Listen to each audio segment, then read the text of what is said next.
Huh. Watching Kyle's unboxing videos again? Yeah, he always finds the coolest...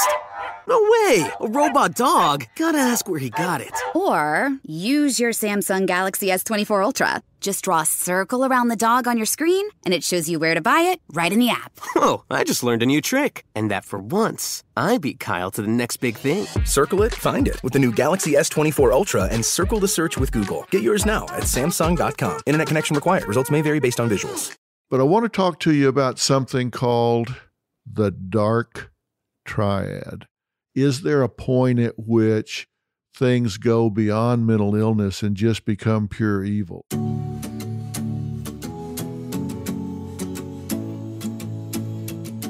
Well, hey, it's Dr. Phil again, and you are listening to Fill in the Blanks. We are still talking about toxic personalities, and this is the third installment in this series. And we're still talking about narcissist and narcissism, and I suspect that you guys are starting to be pretty expert on narcissism right now, because I'm giving you some real deep dive details on this disorder, which is what I'm meaning to do. I'm wanting to give you some deep dive information about this because I've heard from so many of you that you have these people in your lives. Now, we've talked about the different kinds of narcissism, and today I'm going to give you a quick review. I'm not going to spend a lot of time on it. If you want to hear about what we've covered so far, which is the classic narcissist, that was 2 episodes ago. And in the last episode, we talked about the covert narcissist. Listen, a narcissist is a narcissist. They have a lot of the same characteristics no matter how they express them. Got to be the center of attention. They have an arrogance. They have so many characteristics that you find troubling in your life. And I've listed all of those. I've gone over all of them for you. There are basically 4 classic types. There's the classic. We talked about the covert we talked about last time.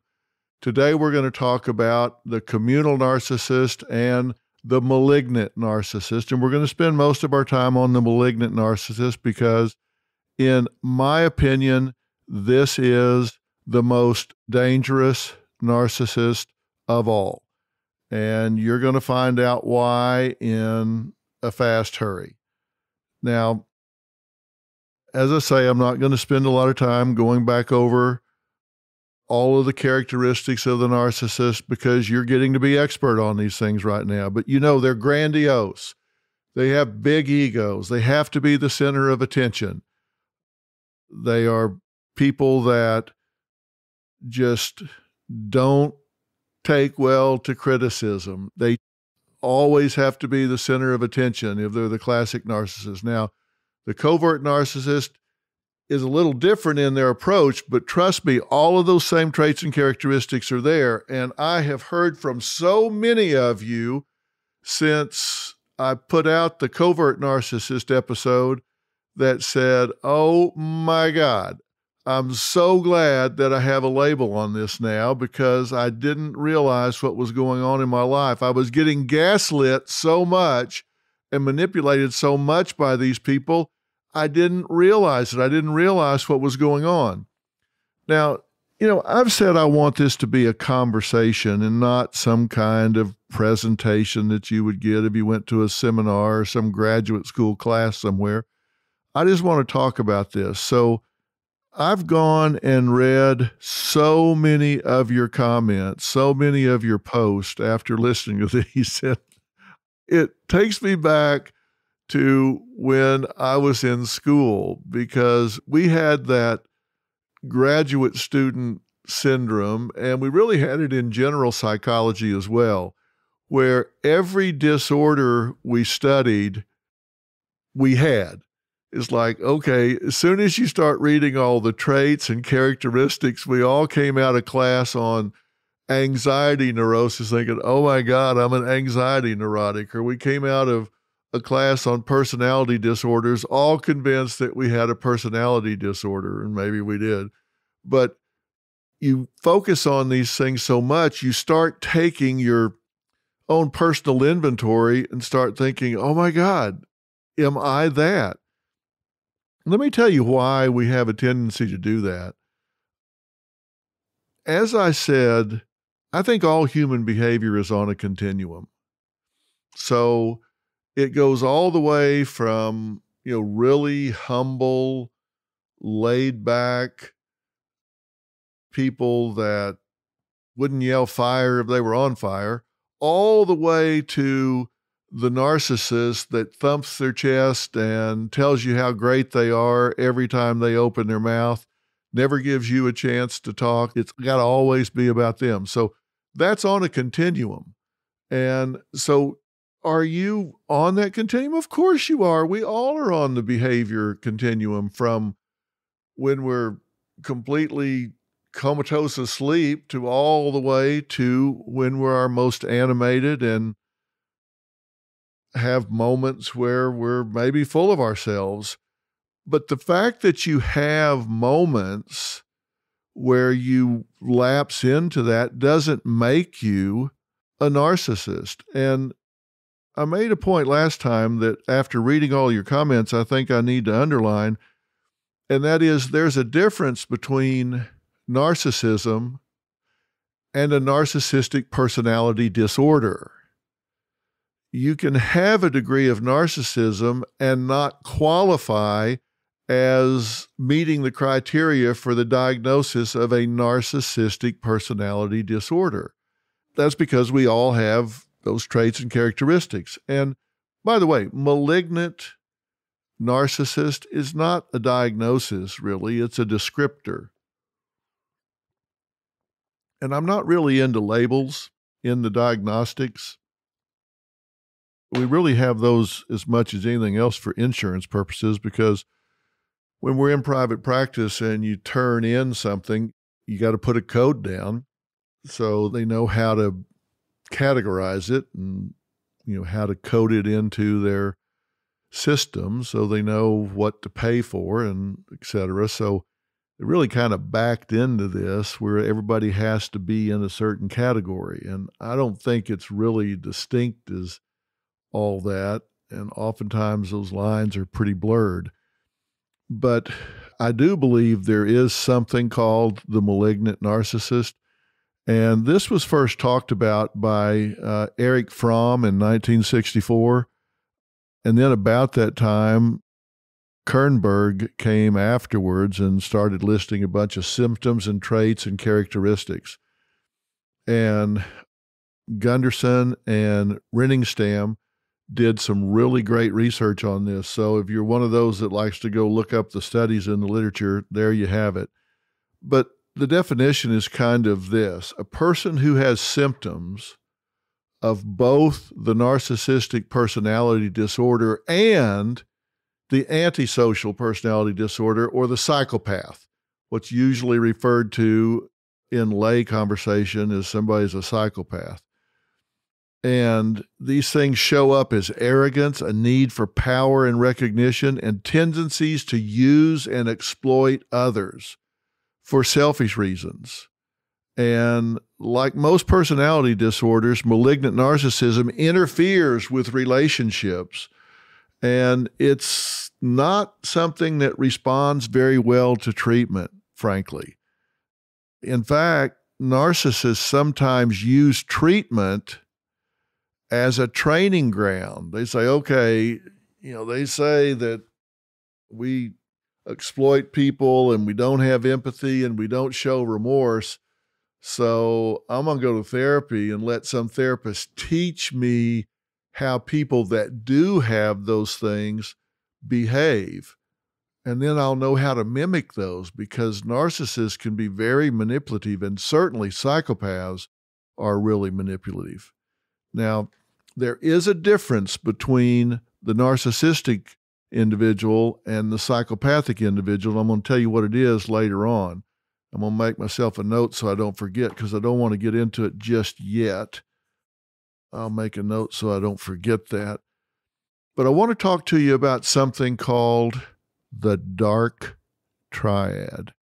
And That probably sounds ominous, and well, it should. I gave a presentation last summer at CrimeCon down in Austin, and it's a convention where they focus on true crime and they deconstruct these things. These are a lot of people, professionals, attorneys, and others that are really interested in everything from serial killers to just murderers, all different types of criminals. And what they asked me to talk about was evil, the psychology of evil. Is there a point at which things go beyond mental illness and just become pure evil? And I talked about something called the dark triad. Now, Polhus and Williams first identified this back in 2002. This is when I first saw what I thought was a coherent explanation of it. And envision a triangle. Just envision a simple triangle. And at the top of the triangle is narcissism. And on one other point is Machiavellian. And on another point is psychopathic.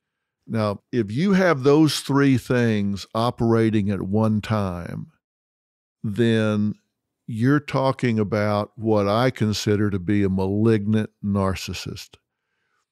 The narcissistic part, grandiose, ego, pride, exploitive, manipulative, doing what they need to do to get what they want.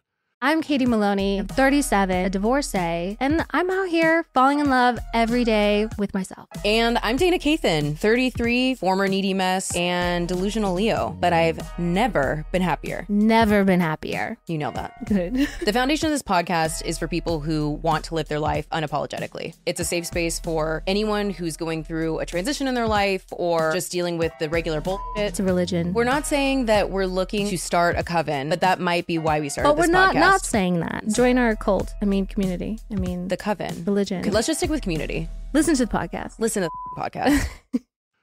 The Machiavellian part is they are immoral, exploitive. They're really interested in their reputation and their image and their strategy, and they'll step all over you to project what they want to. And their moral compass is just spinning. They don't have a moral code like most people. They don't respond to the right and wrong that most people do. And then psychopathic, this is the antisocial personality. These are people that are cold, calculating, but they can be very charming. They do not have the ability to feel remorse. They can victimize you, steal from you, physically hurt you. It's not that they hide their sorrow. They don't feel it. They don't feel it. Now, you see a lot of these adults, and if you go back into their childhood, you'll find that they were mean to animals, for example. They would torture pets. They would torture small animals that they would find because they didn't have the ability to be empathetic. They didn't have the ability to put themselves in the creature's position and think what it must be like to be enduring that torture or that pain. So that psychopathic tendency is they will hurt others, exploit others, steal from others, and they don't have any remorse. They don't feel bad about it later. When we're talking about this dark triad, I hate to say this, but the truth of the matter is you see this show up a lot in our leaders, CEOs, managers, politicians, people that rise to the level of influence and control. Why? Because they are attractive. They're confident. Their confidence comes across as swagger. They seem strong. They give you a false sense of security, and it's easy to mistake a menacing drive for passion. You think, wow, this is really a committed person. They have tremendous passion. but really it's a very dark, self-serving, menacing drive. And it's real easy, particularly if they're your CEO or they're your leader. Maybe it's a team captain that you're on a team for or a manager that you work for. It's real easy to say, well, they may be kind of heartless, manipulative, and exploitive. You may even say, hey, these people look like a malignant narcissist, but they're our malignant narcissist, and they're winning. They're winning all of these sales competitions. They're mastering these performance criteria that we have to have, and we're on that team. So, yeah, they're malignant narcissists, but they're our malignant narcissists. They're really effective. They've risen to the top of the heap here, and what people do is they find themselves trying to get their approval. So you start behaving in a way where they go, okay, you get it, buddy. I got it. Now you get it. I can see in you things that I value. You've got what it takes. You've got that killer instinct. How many times have you heard people in industry or sales, or you've seen it in movies like, no way we're turning over the Western region of the company to him because he doesn't have that killer instinct. Well, you know what? That's just a saying. They don't really mean we need somebody that'll go out there and kill people, but they really do mean he doesn't have or she doesn't have the instinct to do what it takes. And in their estimation, that means to exploit people, to break the rules, to throw the rule book out the window. Malignant narcissists that live inside this dark triangle are manipulative, exploitive, cold. They will cut your throat and watch you bleed out. And I mean that metaphorically. If they can use you and abuse you, and they have you trying to get their approval, then they've manipulated you into something where you think, okay, I'm going to be on their team. I'm their person. We're going to go to the top together. That's not true.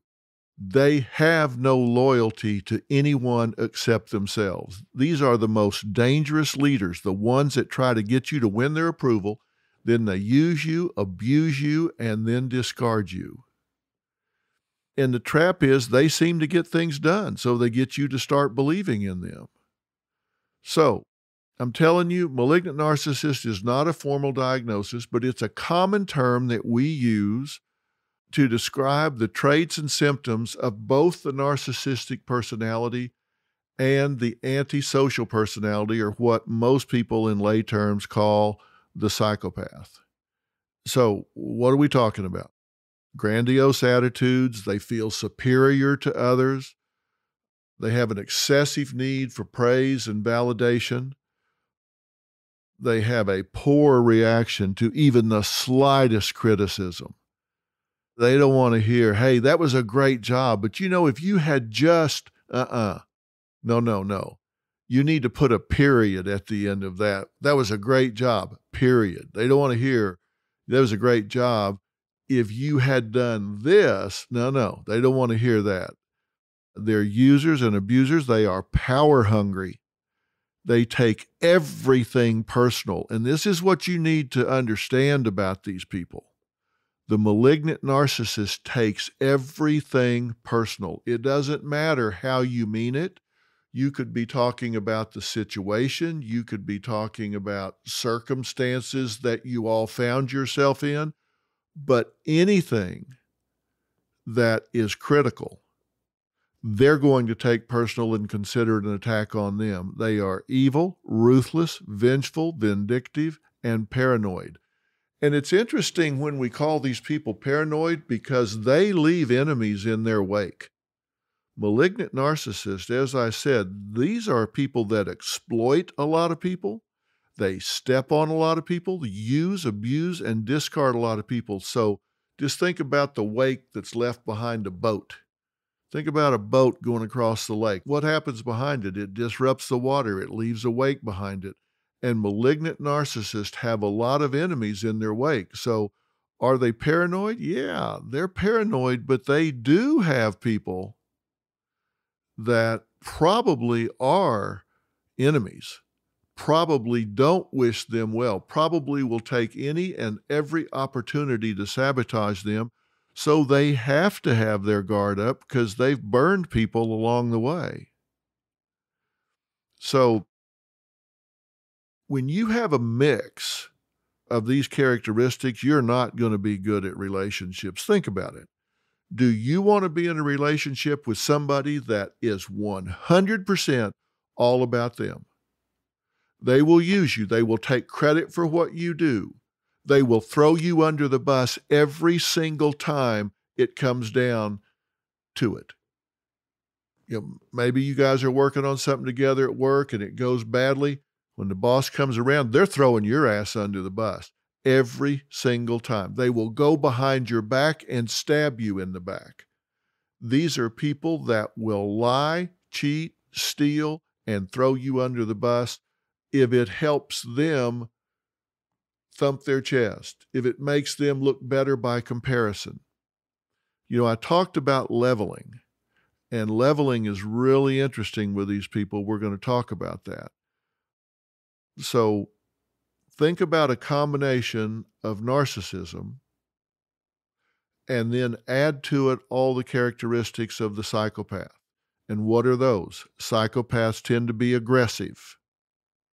Psychopaths don't have the ability to form relationship bonds. Psychopaths don't have the ability to feel remorse. Psychopaths will lie, cheat, steal. They'll do anything they can to get ahead, and they don't ever feel bad about it. Take that and mix it with somebody that actually has a bottomless pit in the need for approval, validation. They have to be the center of attention. They're going to do that at your expense, and they're not going to feel bad about it. They can go to lunch with you and then tell lies about you to your spouse at a dinner party that night if it makes them look better. So I'm going to put this chart on drfillintheblanks.com. But when you look at the traits of the malignant narcissist, they have a pattern of grandiose arrogance. They act superior. They have these fantasies about power and success and fame. They have needs for excessive praise and validation. They feel entitled to special treatment, and if they don't get it, they're going to make you pay. They exploit and use others for personal gain. They don't have empathy. They're envious if you do well. They don't like it. You remember I said they take everything personal?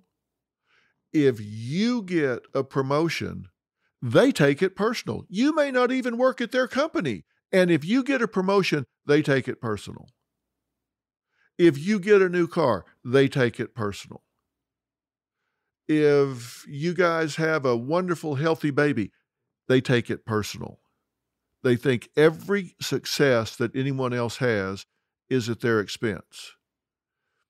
Now, the antisocial traits that you're going to see in them is that they constantly violate the rights of others, which psychopaths do.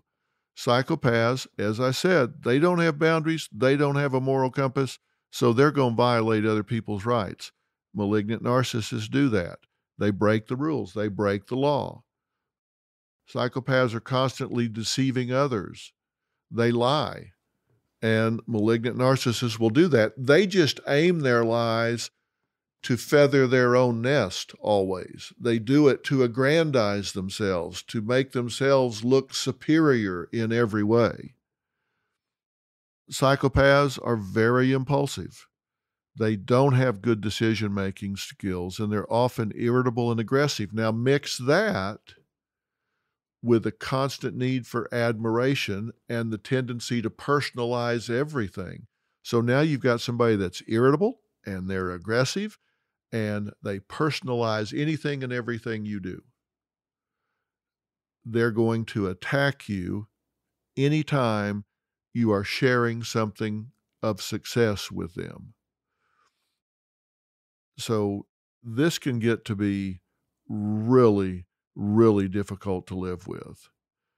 When you're around somebody that is extremely arrogant and self-centered, and they discard the feelings and needs of other people, then that means you always are being used. You never get anything back in the relationship. There's never a time where it's your turn. It's your time.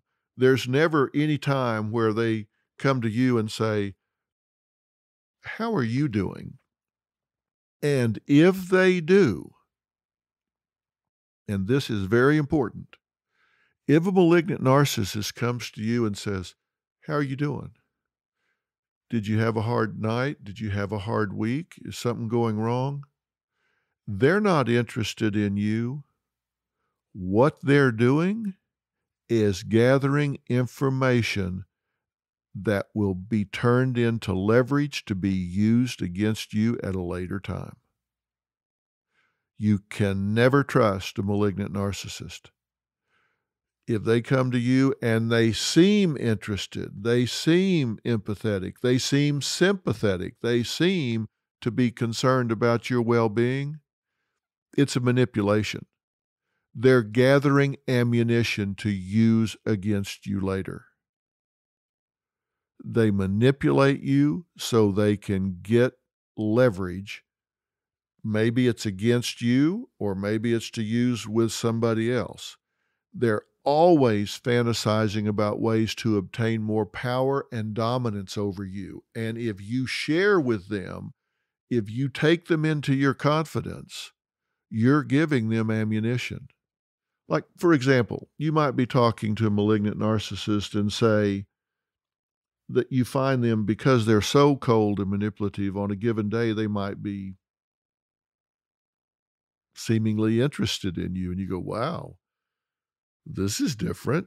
And so you get sucked in and you share something with them. And they might even bait you. They might tell you something about themselves, which will be a lie, by the way, in order to see if they can get you to reciprocate. And if you do, and you say, like they may say, oh, I'm having trouble in my marriage, and it just seems so unfair that I get judged all the time. And you might just in passing say, oh, I know what you mean. It's, sometimes it just seems like you just can't do anything right, And you might just be kind of saying that in passing, like, we all have those days. You might just be trying to empathize. Well, in their mind, they're writing that down. Okay, can't ever do anything right. When the opportunity presents itself and they feel like they can gain an advantage by going to your spouse and telling them that you said that they're judgmental and that they can never please them and never do anything right, and they're frustrated and they manipulate and spin it up, if they think they can use that and gain some advantage by alienating your spouse from you, they will do that. And it may not be true at all what they're sharing with you about themselves to get you to loosen up a little bit. And if you're someone that they believe has criticized them, you better put your guard up, because acts of revenge are coming. These are people that will hold a grudge for 20 years, but they're going to get you. These are people that are so dark and twisted that they will harbor a grudge forever. And you may think, well, don't all people, kind of hang on to resentments some? Well, no. Mature people forgive, don't necessarily forget. If somebody jerks them around, they may say, look, I'm going to forgive that and let it go. I'm not going to forget it. Doesn't mean that I'll expose myself to them again in the future, but not a malignant narcissist. They're vindictive. They're out for revenge. And if they label you as being critical of them, trust me, they're going to plan something vindictive to come after you. That's why it's terrible to have these people in your life. Now, they have high levels of aggression towards other people for this reason. They just see the world as a threatening place. And so they're very deceitful because they feel like I got to constantly misdirect because the world's going to try to get me. So I got to point them in the wrong direction. So I'm a moving target here. Here is the philosophy of the malignant narcissist in one sentence. Get them before they get me. They have decided the world is out to get them. And their credo is get them before they get me because they're coming after me. It's just, am I going to be a sucker and let them get me, or am I going to get them before they get me? So, that's what you're up against when you're dealing with these folks. And understand, they are motivated by power. When you see them in a position of power, they are going to have a very coercive leadership style. It is okay with them to put their personal pleasure ahead of the safety of others, ahead of the well-being of others. It doesn't matter to them. These are people that are way overrepresented in the population of domestic abusers. If you look at the research and profile who makes up the population of domestic abusers, you're going to find a lot of malignant narcissists in that group.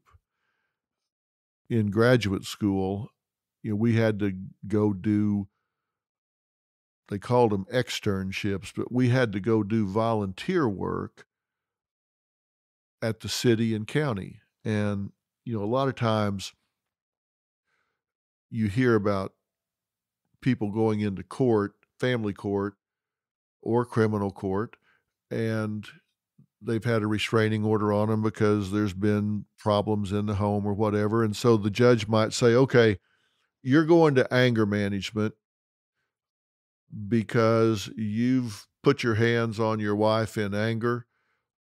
You slapped her, you punched her out, you put her head through the wall, you did whatever. Same thing with child abusers.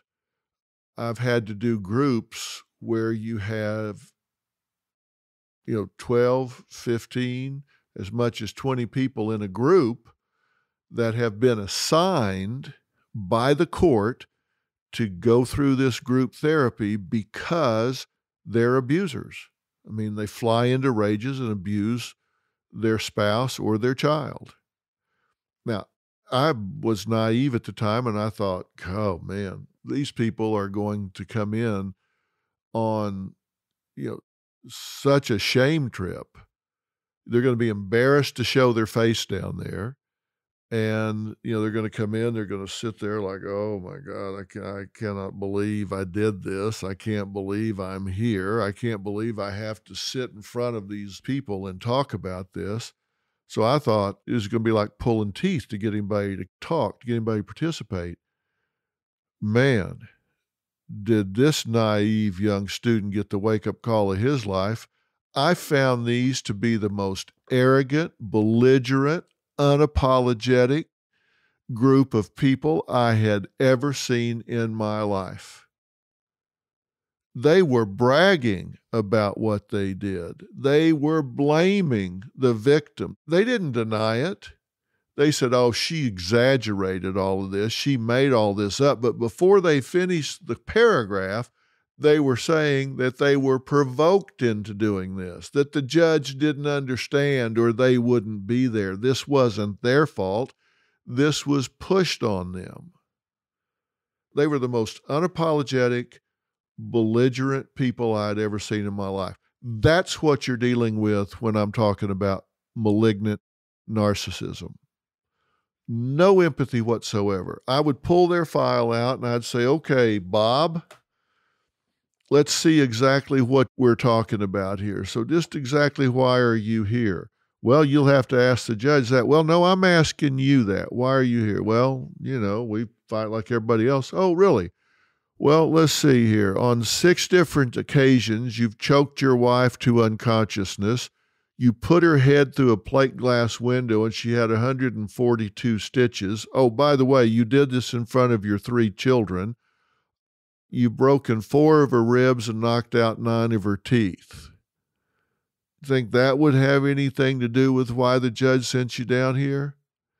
Well, look, a lot of that's blown out of proportion, and you can only take so much. Somebody gets in your face, what are you going to do when just argumentative, in your face.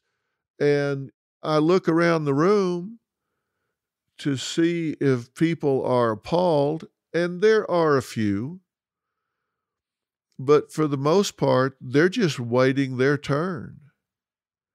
And I look at him to see if he's reading the room.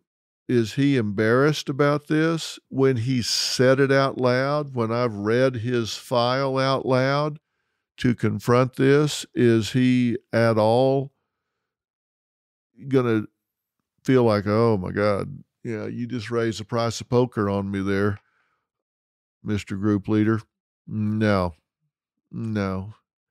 he wants to talk about it. He's like 142 stitches. She should have had 242 if you'd have heard the crap she was telling me. And let me tell you something else. Unbelievable.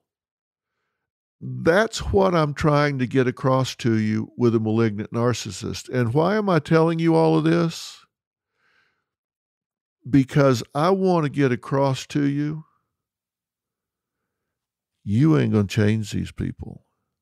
There's nothing you're going to do that is going to cause these people to get better or improve their attitude, their conduct, their behavior. It's not going to happen. This is way above your pay grade. You're not qualified. You don't have the skill. You don't have the ability. You're not going to improve these people. And you want to know chapter 2 to that story? Neither do I. I don't have the skill or ability to change those people because they have to want to change. And that's the problem with personality disorders. People with personality disorders, in large part, may not recognize that it isn't working for them. So they just may think this is the way they go through life. This is just who they are. This is their personality. This is how they do what they do. Why fix what ain't broke? These arrogant, belligerent, dark triad dwelling malignant narcissists see no reason to change. Now, you think, no, come on, Dr. Phil, how could that be? Well, remember what I said earlier? These people tend to rise to fairly high levels in a lot of circles. They get rewarded for this conduct. They get rewarded for this behavior. They do get paid off by this. People kowtow to them. People cave to them and give in. So they think this is working for them.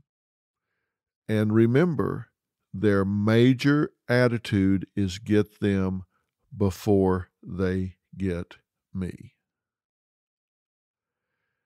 Very, very important that you get that. Now, we're out of time, so I've got to stop this, but I'm going to have a part 2 to this, and in our next episode, we're going to talk about how to deal with a malignant narcissist and we're going to talk about the communal narcissist. And I'm going to continue to read all the things that you're saying about this, so I have an idea of what you're thinking. But now, let me say to you, when when you're reading all of this stuff, and I know a lot of you are because you've been going to the website and you say you're reading a lot of the stuff I'm posting there, plus listening to this. When you got a new hammer, everything looks like a nail. And if you're learning all of this about narcissism and your comments have been so in tune with what we've talking about, and thank you so, I've never had so many comments. And listen, I'm doing this for a reason.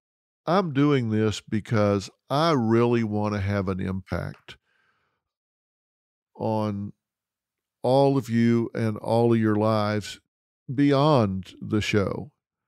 And I love being able to talk about specific personality types and specific characteristics here and talk about strategies for dealing with them. And I want every one of you to get at least one friend to subscribe to Fill in the Blanks and listen to this specific series. Now, I've got series on here that I've been really proud of. Living by Design is one of those series. If you haven't listened to that, I encourage you to listen to Living by Design. And it's in the library, it's in the archives. But I want you to get at least one person to subscribe and listen to this series on toxic personalities, because that's kind of paying it forward and saving somebody else from getting caught in this trap. I want as many people to hear all of this as possible. And by the way, I'm not giving you a lot of opinion here. I've been in this field for 45 years, and there's been a lot of research on the narcissistic personality and a lot of research on the different types of narcissistic personalities. What I'm telling you is grounded in research, and grounded in research over the last 50 plus years. And if you wonder if what I'm telling you is right and comprehensive and accurate, listen to other experts that are talking on this and see if I'm giving you the straight skinny, because I am. These are dark triad dwellers, and they're dangerous people. This is the most dangerous kind of narcissist. And we're going to talk more about that, plus communal narcissists, next time. Let me have your comments. Let me have your questions.